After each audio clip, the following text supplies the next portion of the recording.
video is long overdue at this point. A film study look at Alim Mcneill, specifically pass rush situations that generate sacks, and talk about his pairing with DJ Reader, who hopefully returns from injury or gets off the PUP list in the next week or so, to give the Lions a chance to play him in week one.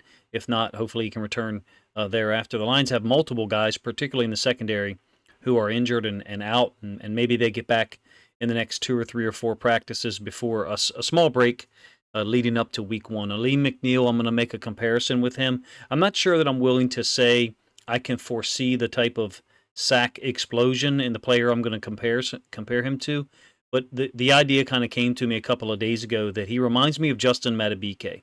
And if you look at his career, where he is right now through 3 years, he just had 5 sacks last year. He missed 4 games late in the season, so he actually had 5 sacks, I think, through 12 games, or maybe 13, and then missed 4 games in a row, came back for the regular season finale, and then played in the playoffs, had a sack against the 49ers.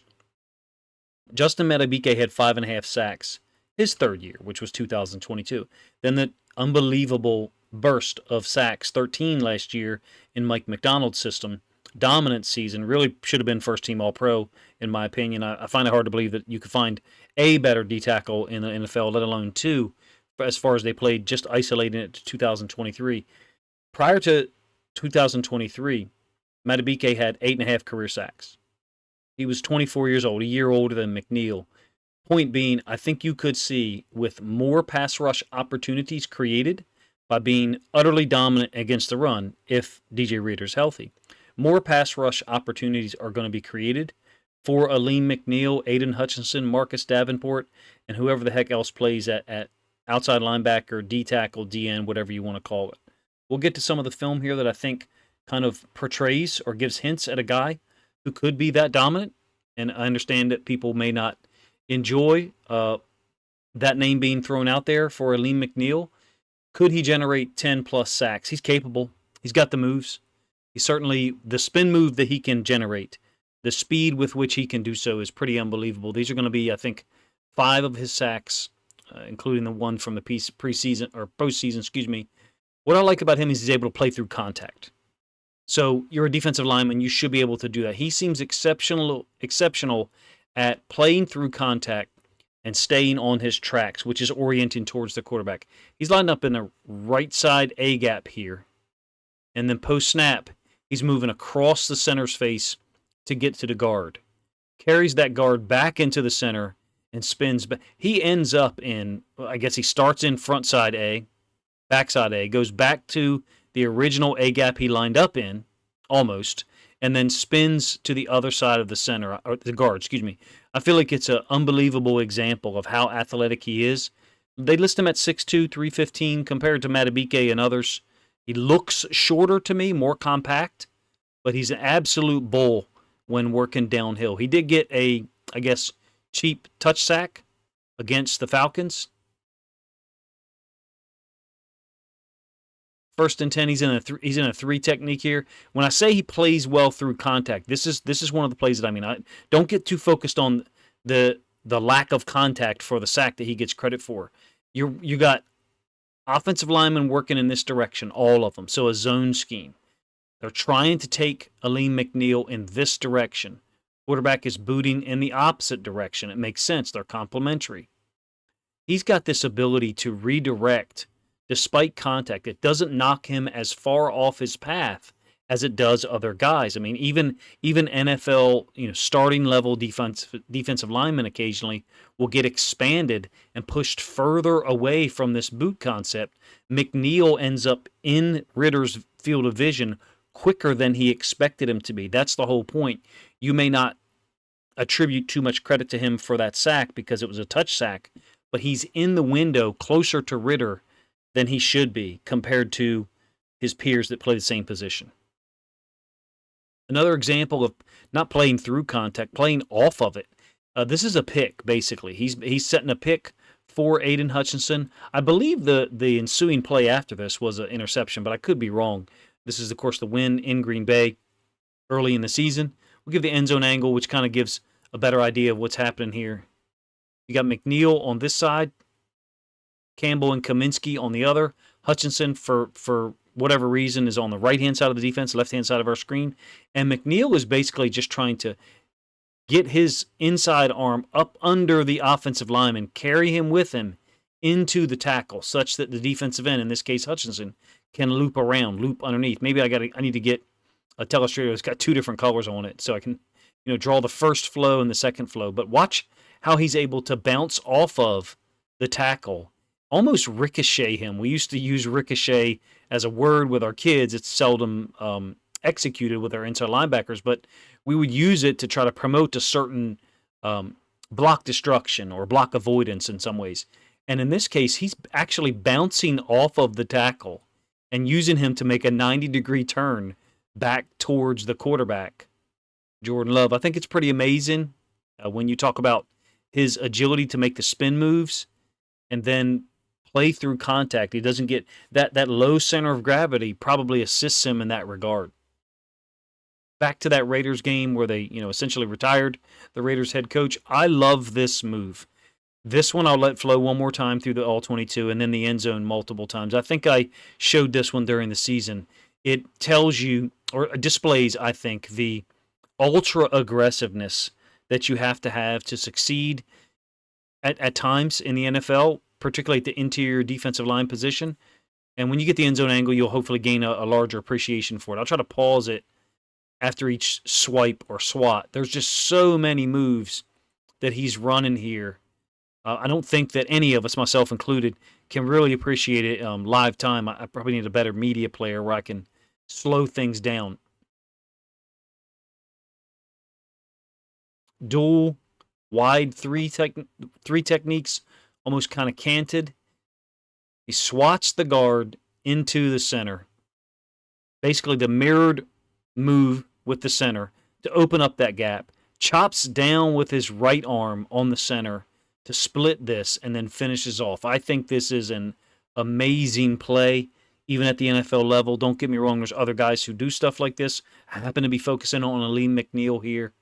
I think it gives you an idea as to how brutally efficient and explosive these guys, in this case Alim Mcneill, can be in this short space in the matter of 6 or 7 seconds, however long that play took overall. I've been pausing it. We'll let it run through one more time. You have to tell me if you're as impressed by it. I know it's the Raiders. It's a 2nd and 17. It's a known passing situation, so he understood the defense understood that it was a pass play coming up. Nonetheless, I think it's super impressive. Gives you an idea of the explosive caliber of player that you've got in Alim Mcneill. Hopefully him and DJ Reader play 16, 17 games next to each other this year. I think on passing situations, I was lucky enough this morning, or yesterday morning, I guess, as you guys listen to this, to be able to appear on a Lions podcast, Rocked On Lions with Will and Eric. It was really cool, very professional, and a lot of fun for me. And one of the things I said was, DJ Reader's probably going to be off the field on 3rd and 8. He is. Alim Mcneill will not. He can do things like this, sack. The one thing that's interesting to note is you as a Lions fan should have a healthy fear of the athletic quarterbacks. You've struggled to contain those guys before, particularly with their legs.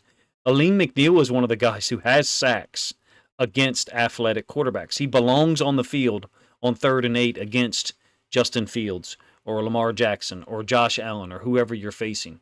Another example, except this one's even more impressive for me because it's 2nd and 6. So he's anticipating a run block initially. He's not running a pass rush move off the jump, off the snap.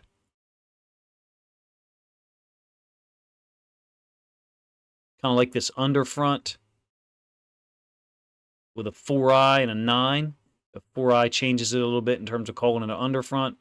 Got a corner in the box, and then Mike linebacker and Will linebacker in Alex Anzalone. But off the snap, McNeill is taking this on in a fundamental manner as if it's a run block. 2nd and 6, recall. Once he realizes it's a pass play, spins out of 64 and uses that right arm to clear his clutches, even though his legs aren't passed yet. The explosiveness, the low center of gravity, the commitment, the number of moves that he can run in a short period of time, I think is notable. He's very active. I would say he's more active with his hands, with his arms, with his chops than a lot of other defensive linemen I get the chance to watch. And in that case, he does kind of remind me of Matabike, who is incredibly active and fast and explosive in his own right. Last sack I'll show you. Lined up in the A-gap, kind of like this 2-eye. Again, it's a 2nd and 17, 11 personnel, which is what you're going to face often this year as a Lions defense, because you're going to stop the run. You're going to be really good at stopping the run again and force teams to go 11 personnel and throw the ball. Alim Mcneill is the guy that you want to keep on the field. I believe that you're going to get into situations where you've got Hutchinson, Marcus Davenport probably kicked inside, Alim Mcneill as your lone defensive tackle on the field, and then whoever the other edge rusher ends up being. If it's James Houston IV, I know you probably don't like what I'm saying. Hey, didn't we just sign Marcus Davenport to be the other edge rusher? If you look at the film of him from 2023, very impressive. He only played in 2 games that I had a full film of. Week 4 against the Panthers, Week 5 against the Chiefs. Got injured the ensuing week, Week 6 against the Bears. Point being, the Vikings, kicked him inside a lot in the pass rush, and he was successful at it. Devastating against left guards for whatever reason. Some guys play better on the right side versus the left. Aiden Hutchinson might be one of those guys. I rather like the fact that they have Aiden Hutchinson on the left, facing the right tackle. Most quarterbacks are right-handed, hopefully disrupting or getting in the quarterback's field of view as much as possible. I hope that James Houston IV is healthy, and that can be your pass rush group. But with the amount of cap space that they have, and we spent considerable amount of time on Will and Eric's podcast talking about that, with the amount of cap space that's available, there's certainly opportunity for the Lions front office to go out and upgrade the defensive end position if the pass rush isn't living up to what you'd like it to through 5 or 6 weeks. Or if, God forbid, Marcus Davenport, James Houston IV get injured and or don't produce as a collective. Because I think those are the 2 guys you're depending on off the edge. Alim Mcneill is the guy on the inside, I think, who can carry the load and kind of push the pocket, penetrate, and finish the play. He's not just a guy that's going to collapse the pocket, move things backwards. He's a guy that can finish the play. So a unique individual, and I feel comfortable making my Justin Madubuike comparison. If you look at career stats, through 3 seasons, that is, and if you look at the potential of this defense